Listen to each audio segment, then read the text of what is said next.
আজকে আমি আপনাদেরকে এমন একজন কৃষকের সাথে পরিচয় করায় দেব। উনি নবাবপুর ইউনিয়নের নবাবপুর ব্লকের পূর্ব সুলতানপুর গ্রামের একজন স্বনামধন্য কৃষক। আপনার নাম?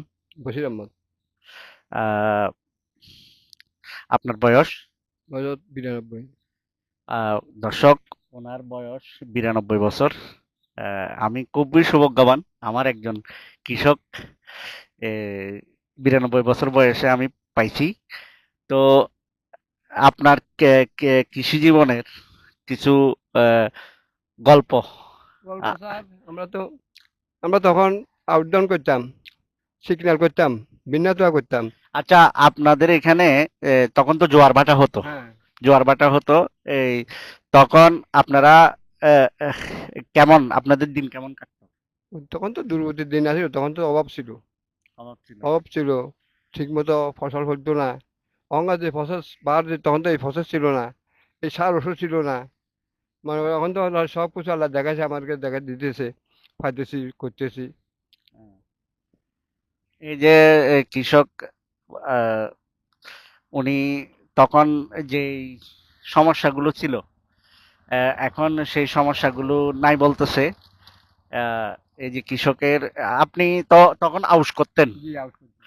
তো আপনারা কি কি জাতের আউশ করতেন, যেগুলো স্থানীয় জাত? প্রথমে হইলো যে কি আপনার বিন্যাস, সিগন্যাল, সিগনাল, বিন্যাতোয়া, বিন্নাতোয়া, আসিন, আতিম, ফুলবাদাম, ফুলবাদাম, হলই, হলই। এসব ধান করতাম আর কি।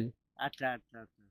তো তখন তো জোয়ার ভাটা এখানে আসতো। আসতো, হ্যাঁ। আপনার এখানে আসতো? এখানে আসতো, এখানে নদীর এই রাস্তার মুখে যখন শ্রাবণ ভাদ্র মাস আসতো, হ্যাঁ, রাস্তার কলে কলে যেত করে।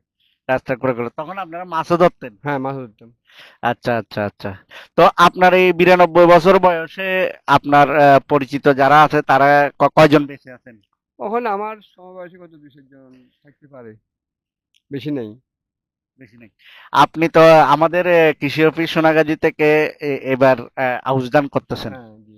এ, তো কেমন লাগতেছে আপনার? ইনশাল্লাহ ফসল যদি আল্লাহ দে, ওখান তো বীজ চলাতে জ্বালা বসাইছি, এগুলা রোপণ করলে আল্লাহ ফসল কি দে এটা আল্লাহর হাতে ওখানে। এটা তো প্রত্যেকে জানেন, বৃষ্টি নিয়ে কথা আমাদের দেশে। আচ্ছা, আপনি আপনি এখনো 92 বছর বয়সে আপনি এখনো এ, মাঠে কাজ করেন। আপনি কি কি ফসল ফলান, একটু কিছু আমাদের দর্শকদের কিছু বলেন।